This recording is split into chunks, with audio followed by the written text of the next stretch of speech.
Siguiendo con la práctica, señores, les vamos a indicar que anteriormente se les había dado una serie de ejercicios sobre la estructura de la cabeza. 4 dibujos de cráneos humanos, como los que ustedes están viendo aquí. Diferentes posturas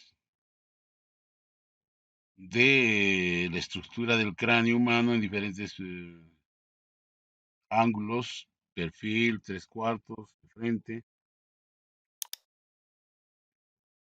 ¿no es cierto? 4 ejercicios de cabeza de músculos. Bueno, es muy interesante entender cómo es la morfología que establecen los músculos sobre el cráneo, ¿no? Muy buena imagen. 4 dibujos con radiografías. En este caso, por ejemplo, es muy interesante cómo es que se sobrepone la parte ósea, la parte muscular y la apariencia de la figura, que es la que le da de alguna manera el carácter, la psicología al personaje cuando uno trabaja un retrato, ¿no? También se les ha considerado unos ejercicios a partir del canon, el módulo en la cabeza humana. Como vemos aquí, considerando el módulo como una referencia para construir la cabeza en general, hemos definido los conceptos, ya me han entregado muchos sus trabajos de dibujos, la mayoría muy bien realizados, me alegra ello, y a su vez, seguramente en esta oportunidad también revisaremos los ejercicios que han hecho la anterior semana. Eh, Ahora nos toca afianzar esos conocimientos. He tomado como referencia un libro que se encuentra dentro de nuestra biblioteca, que probablemente pertenezca todavía a nuestro director emblemático Mariano Fuentes Lira. Si ustedes pueden ver aquí, este libro es del autor André Lumis, ilustración creadora, y de varios libros, ¿no? La figura en todo su valor, y en la mayoría tratan esos temas, ¿no? Por ejemplo, estaba en este caso abordando el tema de la construcción de la cabeza humana a partir de figuras geométricas, una esfera o círculos, ovoides, y adicionalmente para la parte inferior, si ustedes ven acá, la parte de la quijada, ¿no es cierto? Entonces, como un trabajo de elementos sencillos se va complejizando para definitivamente lograr una imagen con todos los detalles, ¿no?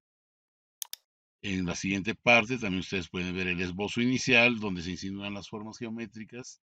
Ya se están considerándose, tanto en la primera parte como en esta segunda parte del ejercicio, la consideración del módulo para trabajar en la oreja de acuerdo a la posición. En este caso, pues la cabeza está ligeramente levantada, ¿no? De un esquema se pasa a, digamos, la constitución de la imagen ya con rasgos claros y hasta su definición final.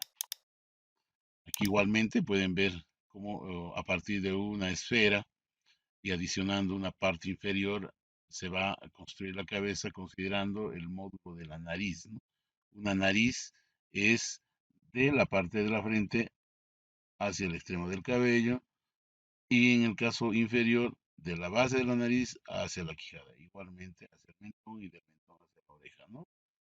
Es interesante cómo es que se toma en cuenta esta medida para lograr estructurar la cabeza total. Aquí vemos el dibujo ya un poquito más definido. Y finalmente encontramos la cabeza, digamos, ya elaborada con sus partes, ¿no? En este otro ejercicio vemos que André Lumis nos plantea cómo desarrollar la cabeza humana, digamos, dentro de las proporciones y consideraciones de luz, a través de bloques y planos, ¿no? En este caso hay una administración de una luz lateral que se está insinuando en esta parte y está produciendo una sombra hacia el extremo. Sabemos bien que el fenómeno de la tridimensionalidad se produce en el caso de nosotros los artistas, los que dibujamos y los que pintamos, producto de la incidencia de una luz sobre el volumen.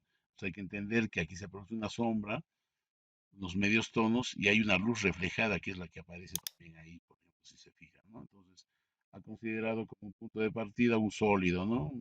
Que se constituye como un esquema de la cabeza. Luego, a partir de ahí, ha ido configurando a partir de figuras geométricas las demás partes de la cabeza para luego definir. Aquí ustedes pueden notar esa incidencia de luz en estos tres ejercicios claramente, ¿no? Igual también en los siguientes, ¿no? Si ustedes van viendo, ha creado a partir de una esfera y una parte adicional ligeramente triangular para la parte de la quijada, y así subsecuentemente él plantea ejercicios que nos puedan a nosotros posibilitar el desarrollo de la cabeza sin ninguna dificultad. Ha considerado también eh, un dibujo de la parte posterior de la cabeza, que creo que también es necesario. Y finalmente nos plantea cómo trabajar el ojo humano, ¿no? O sea, si bien nosotros partimos de la parte ósea, la parte muscular, la apariencia, pero hay ciertos elementos en la cabeza y luego en el retrato que van a cobrar importancia, como en este caso el ojo.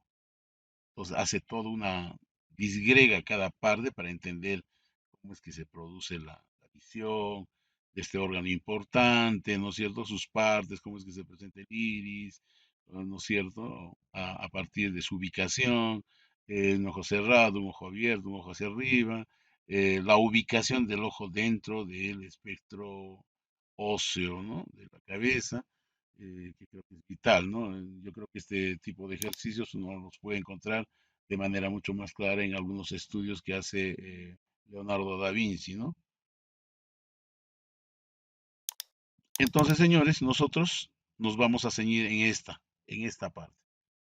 André Lumis nos presenta una serie de ejercicios que son necesarios y que siempre se han hecho, ¿no? A pesar de que la bibliografía es del siglo pasado, pero tiene vigencia porque está enseñando, digamos, cómo tratar esta parte del cuerpo humano y cómo estructurar una metodología que te permita lograr el desarrollo de esta temática sin ningún inconveniente. Vamos a hacer 10 ojos en el blog que nosotros tenemos indistintamente en diferentes tamaños, eh, en diferentes posturas, 10 ojos. Y la alternativa es que se trabaje con el uso de una cámara fotográfica, ¿no? Ustedes saben que nosotros podemos hacer ahora una cantidad de imágenes en el celular o en una cámara y pues podemos tener como referente, lo trasladamos al computador, es una opción. Otro es de que les posen a algunas personas que están próximas a ustedes para que no tengan ningún inconveniente y trabajen, pues, ¿no? Estas partes, ¿no? Que es importantísimo. Entonces, vamos a hacer una serie de ejercicios en diferentes posturas, en diferentes ángulos, en diferentes acciones, ¿no? Mirando abajo, mirando hacia arriba, de costado, ¿no? Igualmente vamos a hacer 10 narices, 10 narices. Incluso se puede utilizar hasta el espejo en algunos de los casos. Pero yo creo que se recomendaría como la fotografía, ¿no? Por su mayor, por su facilidad de manejo. Y 10 labios, ¿no? Sabemos bien que estos ejercicios no es que se concluyan aquí. Muchas veces es importante considerar que eh, el cabello, por ejemplo, es un elemento muy importante que deba considerarse también dentro del estudio, las cejas, la quijada, los pómulos, ¿no? Y de esa manera nosotros vamos a poder lograr desarrollar esta temática sin ningún inconveniente en lo que corresponde al desarrollo de dibujo 5. Antes de concluir, quiero indicarles algo muy importante como premisa de cómo es que uno llega a ser un buen dibujante. Todos aprendemos a caminar y se aprende a caminar caminando, gateando, caminando. Sabemos bien cuál es el proceso, ¿no? De un niño cuando empieza a dar sus primeros pasos.